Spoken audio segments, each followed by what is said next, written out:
ત્ર્યંબકમ યજામહે સુગંધિમ પુષ્ટિવર્ધનમ ઉર્વારુકમિવ બંધનાન મૃત્યોર્મુક્ષીયમામૃતાત. મહાશિવરાત્રિનું આ પાવન પર્વ અને એમાંય શિવરાત્રિ જે છે એ શિવરાત્રિનું હિન્દુ સનાતન ધર્મમાં ખૂબ જ મહત્વ રહેલું છે. આજની અમારી વિશેષ રજૂઆતમાં એ સમજવું છે કે 4 રાત્રિઓ છે એ 4 રાત્રિનું શું મહત્વ છે, સાથે જ શિવરાત્રિનું શું મહત્વ છે. અને આજનો વિષય અમારો વિશેષ એટલા માટે છે કારણ કે પ્રદેશ 24 ગુજરાતી ન્યૂઝ ચેનલના મંચ ઉપરથી આજે ભગવાન શિવના એકાદશ રુદ્ર વિશે વાત કરવી છે, જેની ચર્ચા લગભગ ઓછી થયેલી છે.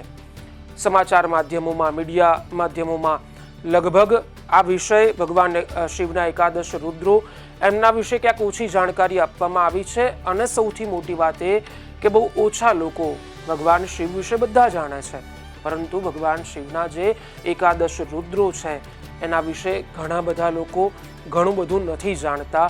અને પ્રદેશ 24 ગુજરાતી ન્યૂઝ ચેનલનો મુદ્દો એ છે, અમારો ઇન્ટેન્સ એ છે અને અમારો પ્રયત્ન એ છે કે લોકો આ વિષય સાથે જોડાય, આ વિષયને જાણે અને ભગવાન શિવના એકાદશ રુદ્રોનું શું મહત્વ છે, તેમની ઉત્પત્તિ કેવી રીતે થઈ, કોઈ સામાન્ય માણસ શું તેમની પૂજા કરી શકે કે નહીં, અથવા તો પૂજા કરી શકે તો કેવી રીતે પૂજા કરી શકે, આ તમામ વિષય ઉપર માહિતી આજના વિશેષ કાર્યક્રમમાં મેળવવી છે. અને આ જ વિષય ઉપર આપણને સૌને માહિતી અને માર્ગદર્શન આપવા માટે આપણી સાથે જોડાઈ ગયા છે મહારાજ અનિલભાઈ રાજ્યગુરુ. અનિલભાઈ, ખૂબ ખૂબ સ્વાગત છે આપનું પ્રદેશ 24 ગુજરાતીના મંચ પર. સૌથી પહેલો સવાલ મહારાજ કે 4 રાત્રિઓનું સનાતન ધર્મમાં મહત્વ છે, તો આ 4 રાત્રિઓ કઈ કઈ છે અને શું છે તેનું મહત્વ? કૃષ્ણાય વાસુદેવાય હરયે પરમાત્મને પ્રણતઃ ક્લેશનાશાય ગોવિંદાય નમો નમઃ.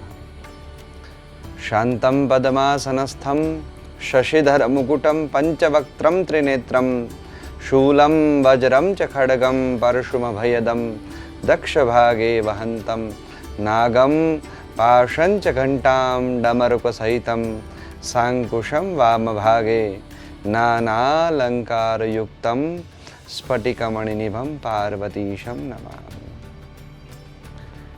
4 રાત્રિની વાત કરીએ.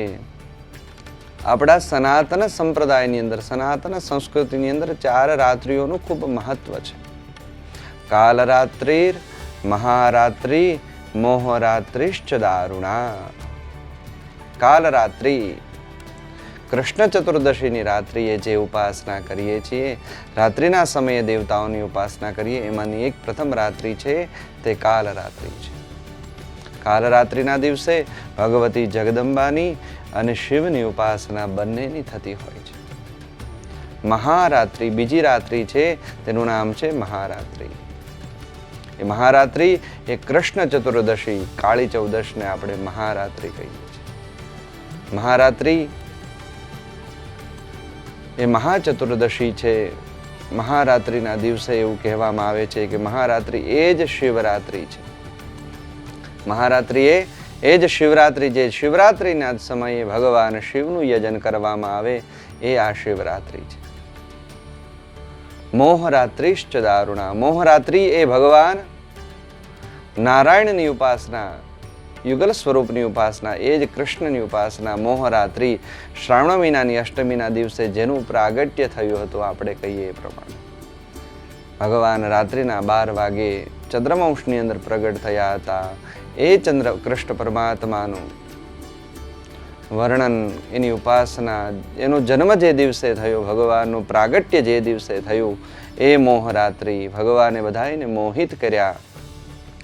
એ રાત્રિનું ખૂબ ઉપાસનાનું મહત્વ રહ્યું છે. અને ચોથી રાત્રિ એ દારુણ રાત્રિ, જે સમયે હોળીની પૂર્ણિમા, ફાગણ મહિનાની જે પૂર્ણિમા છે એને દારુણ રાત્રિ કહી છે. એ રાત્રિના દિવસે જે કોઈ પણ, આ રાત્રિ 4 રાત્રિઓનું વિશિષ્ટ મહત્વ છે.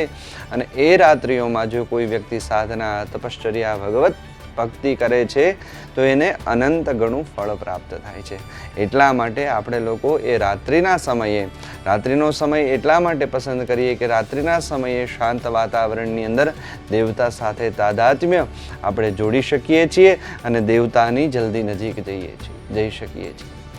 એટલે ચારે ચાર રાત્રિ એ આપણા શાસ્ત્રની અંદર ખૂબ મહત્ત્વની જણાવી છે. અને આ રાત્રિની અંદર જે કોઈ પણ વ્યક્તિ સાધના, ઉપાસના, તપશ્ચર્યા અને ભક્તિ કરે છે એના તમામ મનોરથો પૂર્ણ થાય છે.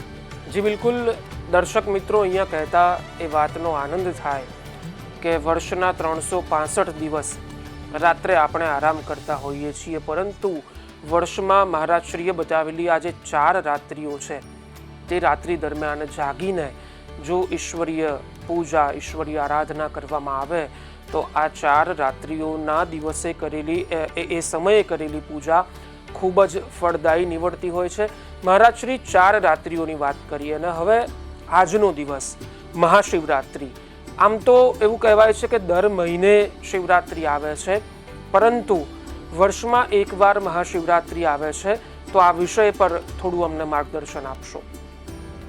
અજન્માનો લોકા કિમ વયમવંતોપી જગતા મધિષ્ઠાતારમ કિમ ભવ વિધિર્ના ધૃત્ય ભવતી અનીશો વા કુર્યાદ ભુવન જનને કહ પરિકરો યતો મંદસ્ત્વામ પ્રત્યમરવર સંશેર તૈમે. અજન્માનો લોકા, જેનો કોઈ જન્મ નથી, જે અજન્મા છે, એ કલ્યાણકારી પરમ તત્વ એ ભગવાન શિવ.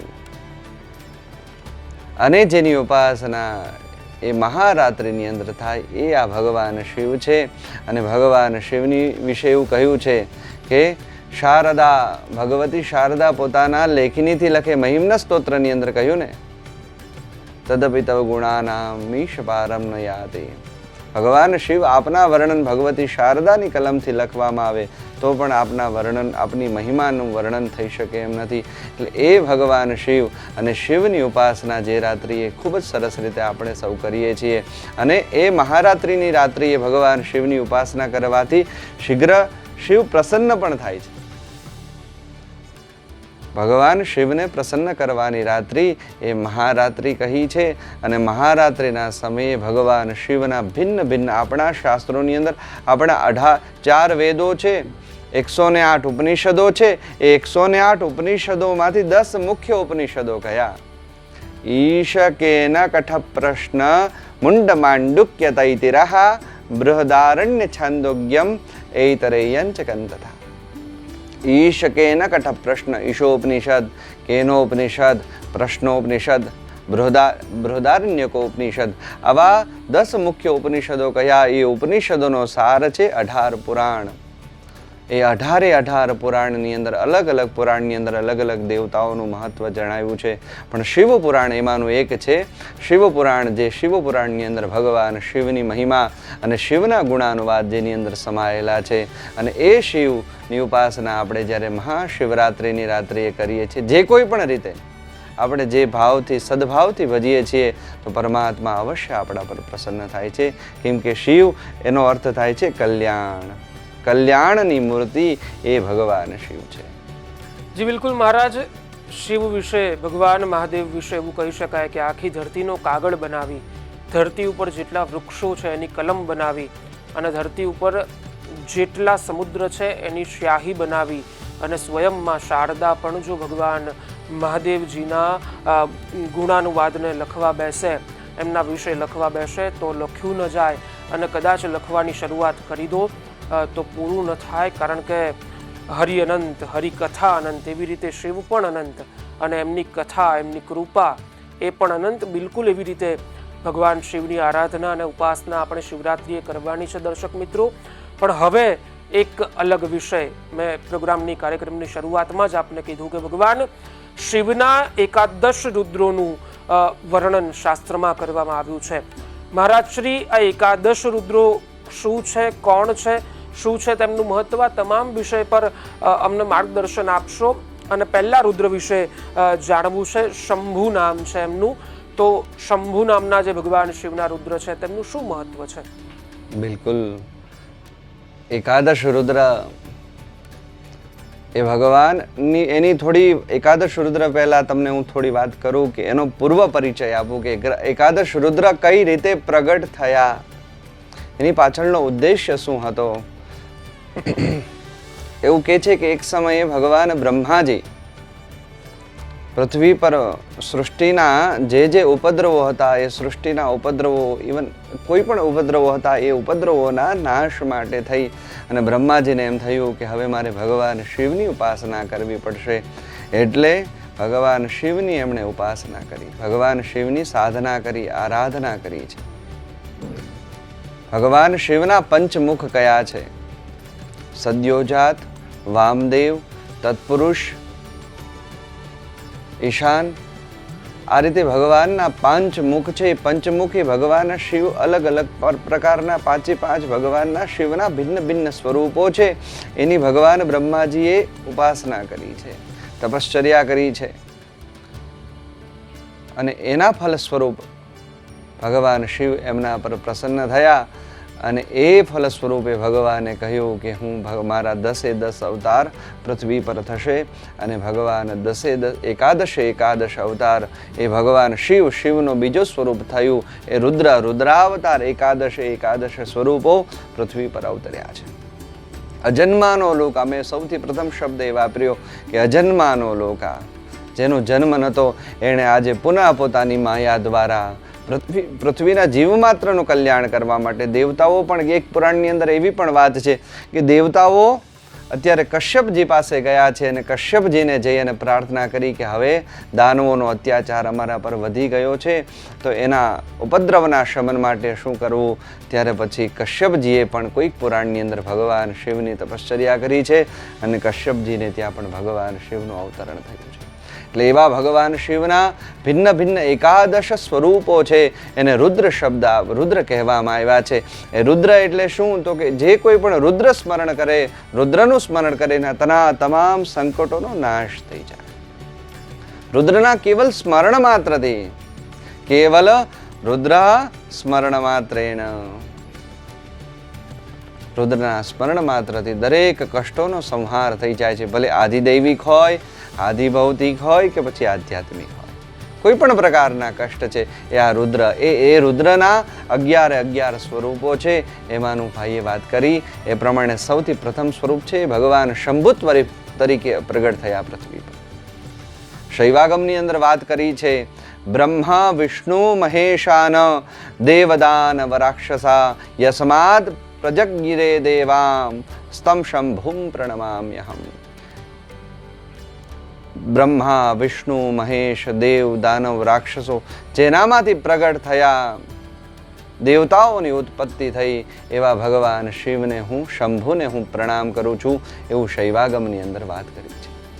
આ થયા છે સૌ પ્રથમ શિવ.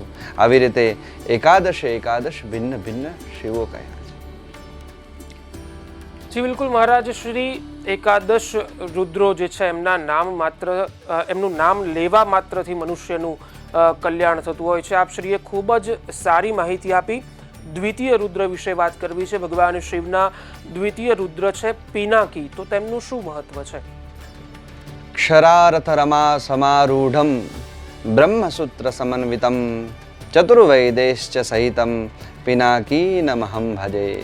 શૈવાગમની અંદર વાત કરી છે કે એક ક્ષમારૂપી ભગવાન જે રથ પર આરૂઢ છે, બ્રહ્મસૂત્ર સે સમન્વિત, જેણે યજ્ઞોપવિત ધારણ કરેલી છે, જેને હાથની અંદર 4 વેદોને ધારણ કરેલા છે, એવા ભગવાન પિનાકી અમારું રક્ષણ કરે, અમારું કલ્યાણ કરે. બીજા શિવ થયા એ ભગવાન પિનાકી છે. જી બિલકુલ. ત્રીજા રુદ્રની વાત કરવી છે. ત્રીજા રુદ્રનું, ભગવાન શિવના ત્રીજા રુદ્ર છે ગિરીશ. તેમનું શું મહત્વ છે અને શું સાંસારિક લોકો તેમની પૂજા આરાધના કેવી રીતે કરી શકે? થોડી વિસ્તૃત માહિતી આપશો મહારાજ. ગિરીશ એ ભગવાન શિવનું કૈલાસની અંદર નિવાસ કરતું એ સ્વરૂપ છે. શૈવાગમની અંદર કહ્યું કૈલાશ શિખરે પ્રોદ્યન મણિમંડપ મધ્યગઃ ગિરીશો ગિરિજા પ્રાણ વલ્લભોસ્તુ સદા મુદે. જે ગિરિજાના પ્રાણ એ ભગવાન શિવ કે જે કૈલાસની અંદર ભગવતી ગિરિજાની સાથે જે હંમેશા રહેતા હતા. ભગવાન ગિરીશની ઉપાસનાથી સંસારિક જીવનની અંદર આવતા સંકટો, પતિ પત્ની વચ્ચે જે થતા ઘર્ષણો છે ને એ ગિરીશના સ્મરણ માત્રથી, ગિરીશના ઉચ્ચારણ માત્રથી પતિ પત્ની વચ્ચે જે સંસારિક કલેહો છે, ક્લેશ જે છે, જીવ માત્રના સંસારિક ક્લેશ છે એ ગિરીશના સ્મરણ માત્રથી નષ્ટ થઈ જાય છે. જી બિલકુલ મહારાજ શ્રી, ભગવાન શિવના ચોથા રુદ્ર સ્થાણુ ભગવાન, એમનું શું મહત્વ છે? બિલકુલ, ભગવાન સ્થાણુ છે ને એ પૃથ્વી પર અણુએ અણુની અંદર સમગ્રેષુ પૃથિવ્યામ અણુ મહાણુ સ્વરૂપે યદ નિવસતી સહ સ્થાણુ. દરેક જગ્યાએ ભગવાન શિવ રહે છે. જીવને શિવ બનવાની પ્રક્રિયા, જેના સ્મરણ માત્રથી જીવ શિવ બને છે, એ સ્થાણુ છે. એ સ્થાણુ સ્મરણ કરવાથી, એ ભગવાન શિવનું રુદ્રનું સ્વરૂપ છે, એનું સ્મરણ કરવાથી જીવ એ શિવ તરફ પ્રેરાય છે અને શિવમય બને છે. જી બિલકુલ, ભગવાન શિવના પાંચમા રુદ્ર ભર્ગ ભગવાન છે, તેમનું શું મહત્વ છે મહારાજ? શૈવાગમની અંદર સુંદર વાત કરી છે. ચંદ્રાવતંસો જટિલ ત્રિણસ્ત્રો ભસ્મ પાંડર હૃદયસ્થમ સદા ભૂયાદ ભર્ગો ભય વિનાશક. ભગવાન શિવે એટલું બધું ભગવાનનું વિરાટ સ્વરૂપ છે, જેમણે પોતાની જટાની અંદર ચંદ્રમા ધારણ કર્યો છે, પોતે ત્રિનેત્ર છે. ભસ્મોજ્જલ આખા શરીરે જેમણે ભસ્મ લગાડેલી છે, એવા પરમાત્મા શિવ કેવલ કૈલાસની અંદર સદા ચિતા ભસ્મા લેપો ગરલ મશનંગ દિક્પડ ધરો, જેણે ચિતાની ભસ્મ પોતાના શરીર ઉપર લગાડેલી છે, એવું ભગવાનનો પાંચમો અવતાર એ ભર્ગ સ્વરૂપે થયો. રુદ્રાવતાર એ પાંચમો ભર્ગ સ્વરૂપે. ભર્ગનું સ્મરણ કરવાથી જીવાત્માના સંસારિક જે સ્થૂલ દેહના જે કષ્ટો છે, એ તત્કાલ ક્ષણ એનો નાશ થઈ જાય છે. જી બિલકુલ મહારાજ શ્રી, ભગવાન શિવના છઠ્ઠા રુદ્ર, ભગવાન શિવનું જ રુદ્ર તરીકેનું છઠ્ઠું સ્વરૂપ આપણે એમ કહી શકીએ સદાશિવ, તો તેમનું શું મહત્વ છે? ભગવાન શિવ સદાશિવ, જેની અંદર ત્રણેય બિરાજે છે, બ્રહ્મા, વિષ્ણુ અને મહેશ. ત્રણેયનું એકી સ્વરૂપ શૈવાગમની અંદર સુંદર વાત કરી છે. બ્રહ્મા ભૂતવા સૃજન લોકમ, વિષ્ણુ ભૂતવાંચ પાલયન, રુદ્રો ભૂતવા હરન્યતમ, ગતિર્મયસ્તુ સદાશિવ. જે પોતે બ્રહ્મા બની અને સૃષ્ટિનું સંચાલન કરે છે, વિષ્ણુ સ્વરૂપે બની અને સૃષ્ટિનું પાલન કરે છે, અને અંતે શિવ સ્વરૂપે બની અને જે જીવાત્માનો અંતિમ સમય આવ્યો છે એને પોતાની અંદર સમાહિત કરે છે, એ ભગવાનનું છઠ્ઠું સ્વરૂપ એ રુદ્રાવતાર શિવ સદાશિવ તરીકે થયા. એ ભગવાન સદાશિવ દરેક પર પ્રસન્ન થાય. બિલકુલ, ભગવાન શિવના સાતમા રુદ્ર, કે જેમનું નામ જ શિવ છે, તો ભગવાન શિવના શિવ નામના રુદ્રનું શું મહત્વ છે મહારાજ? હા, આપણે ઓમકારની વાત કરીએ છીએ ને. ઓમકાર ઇત્યેકાક્ષરમ બ્રહ્મન, ઓમકાર ઇત્યેકાક્ષરમ બ્રહ્મણ વ્યવહારન મામનુસ્પનન, સપ્રાયતિ ત્યજન દેહમ સયાતિ પરમાગતિમ. જે આ ઓમકાર છે ને, ઓમકાર અ, ઉ અને મ, આ ત્રણેય બીજથી જે જોડાયેલો શબ્દ છે એ ઓમકાર છે, એ પ્રણવ છે. એ ત્રણેયનું ત્યાં તાદાત્મ્ય જોડે છે. એ ઓમકારનું જે નિવાસ સ્થાન છે, ગાયત્રી પણ જેનું ગાન કરે છે, એ આ ઓમકાર છે. જે વેદોમાંથી વેદોનો સાર જે છે એ આ પ્રણવ છે, અને પ્રણવની અંદર જેનું નિવાસ સ્થાન છે એ ભગવાન શિવ. શિવનો અર્થ થાય છે કલ્યાણ. તેથી આપણે ઓમકારનું સ્મરણ કરીએ છીએ, હંમેશા ઓમથી શુભ શરૂઆત કરીએ છીએ. ઓમનું સ્મરણ કરવાથી આપણા દરેક જે કાર્યો જે છે એ સિદ્ધ તો થાય છે, પણ સાથે જીવાત્મા આપણે પૃથ્વી પર જે ઉદ્દેશ્યથી અવતાર લીધો છે, જે જન્મ લીધો છે, તે સાર્થક થાય છે. એ ભગવાનનો રુદ્રાવતાર એ સાતમો અવતાર છે, એ ભગવાનનો શિવ સ્વરૂપે અવતાર છે. જી બિલકુલ મહારાજ શ્રી, ભગવાન શિવના આઠમા રુદ્ર, જેમનું નામ હર છે, તેમનું શું મહત્વ છે? જેનાથી બધા ડરે ને તે હર, પણ જેનાથી ડરવાની જરૂર નથી એ પણ હર જ છે. શૈવાગમની અંદર સુંદર એક વાત કરી છે. અશી વિષા હાર કૃતે દેવો ગપ પ્રાણ તાંઘ્રયે, પિનાકાં ક્રિંગ હસ્તાય હરયાસ્તુ નમસ્કૃતિ. જેણે પોતાની ગળાની અંદર સુંદર મજાના સર્પોને ધારણ કર્યા છે, સર્પોનું જેણે આભૂષણ પોતાના સર્પો બનાવ્યા છે, અને એવું કહે છે કે દેવતાઓ પણ એ સમયે જેના ચરણની અંદર ભગવાન કાલકૂટ નામનું વિષ નીકળ્યું ને સમુદ્રમાંથી, સમુદ્ર મંથન કર્યું, કાલકૂટ નામનું વિષ નીકળ્યું, એ કાલકૂટ નામનું વિષ પછી જેમણે ધારણ કર્યું ને એ ભગવાન શિવ છે. એ જ આ હર છે. દરેક કષ્ટોને જેણે હરી લીધા, જીવ માત્રના અત્યારે દેવતાઓના કષ્ટને હરી લીધા, એટલે તેઓ હર થયા છે. અને એ સમયે દેવતાઓ જેના ચરણની અંદર બિરાજે છે એ પરમાત્મા ભગવાન રુદ્રનો 8મું સ્વરૂપે ભગવાન હર છે. એ દરેક પર ભગવાનની કૃપા થાય. ભગવાન શિવનું 9મું સ્વરૂપ, ભગવાન શિવના 9મા રુદ્ર, જેમનું નામ શર્વ છે, મહારાજ એમનું શું મહત્વ છે? શૈવાગમની અંદર એક વાત કરી છે કે જેણે યમરાજાનો અહંકાર ધ્વંસ કર્યો હતો એ ભગવાન શર્વ છે. એ ભગવાન 9મા રુદ્રાવતાર સ્વરૂપે પ્રગટ થયા. ત્રિસૃણામ ચ પુરાહંતા કૃતાંત મદભંજન ખડગપાણી તીક્ષ્ણ દ્રષ્ટ શર્વાખ્યોસ્તુ મુદે મમ. ભગવાન શિવ એ સમયે સમાધિસ્થ હતા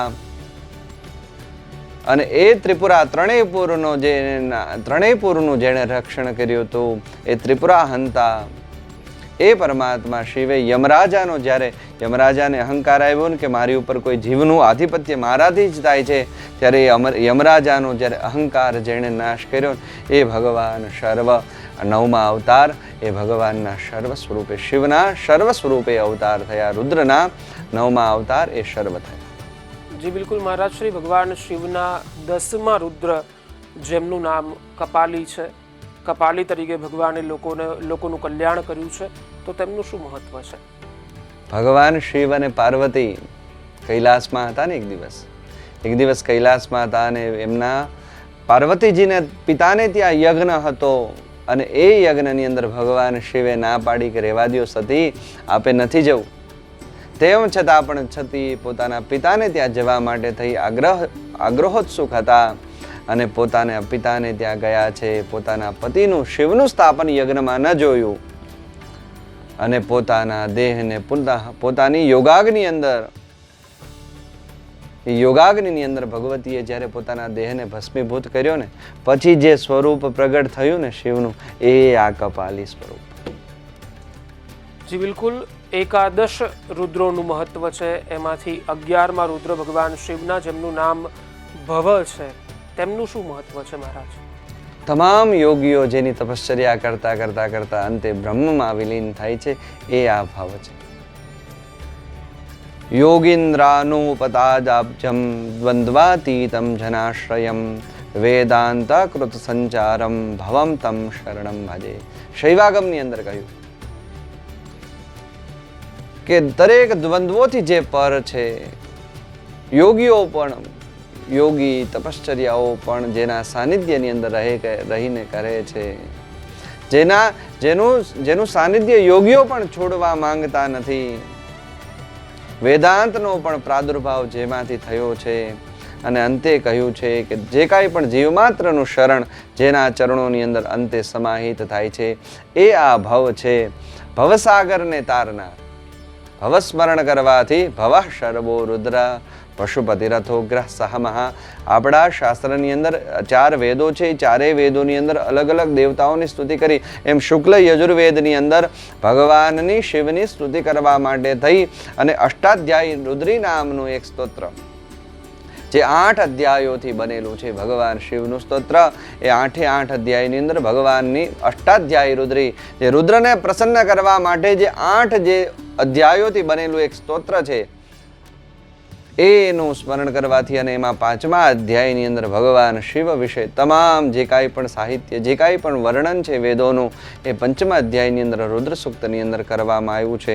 એ ભગવાનનો 8મા અવતાર રુદ્રાવતાર એ ભવ અવતાર છે ભગવાન. જી બિલકુલ મહારાજ શ્રી. 11 રુદ્રો ભગવાન શિવના, એટલે એવું આમ સરળ ભાષામાં લોકોને સમજાય એવી રીતે કહી શકીએ કે ભગવાન શિવના 11 અવતારો, એવું શોર્ટમાં કદાચ હું મારી દ્રષ્ટિએ કહી શકું. પણ આ જે 11 રુદ્રો છે એમના સ્મરણ કરવાથી મનુષ્યને કેટલો લાભ થઈ શકે અને શા માટે મનુષ્યોએ ભગવાન શિવના આ 11 રુદ્રોનું સ્મરણ કરવું જોઈએ? બિલકુલ. આ 11 રુદ્રનું સ્મરણ એટલા માટે મનુષ્યએ કરવું જોઈએ કે તત્કાલ શીઘ્ર સિદ્ધ છે.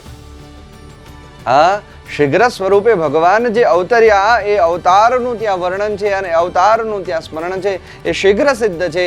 એટલા માટે 11 રુદ્રનું સ્મરણ કરવાથી નિત્ય જીવાત્માનું 11 જો રોજ જે કોઈ પણ જીવાત્મા, જે કોઈ પણ મનુષ્ય રોજ સવારમાં ઉઠી અને આ 11 રુદ્રનું સ્મરણ કરે ને ખાલી, તો પણ એના તમામ સંકટો, એની મનુષ્યની જે કોઈ પણ પીડા છે, જે કોઈ પણ સંકટ છે, આર્થિક હોય, માનસિક હોય, શારીરિક હોય, પારિવારિક હોય, દેવતાઓની કૃપાથી અને અંતે ભગવાન શિવની કૃપાથી એ બધી જ પીડામાંથી તે મુક્ત બને છે અને અંતે ભગવાન શિવના શ્રી ચરણોને પ્રાપ્ત કરે.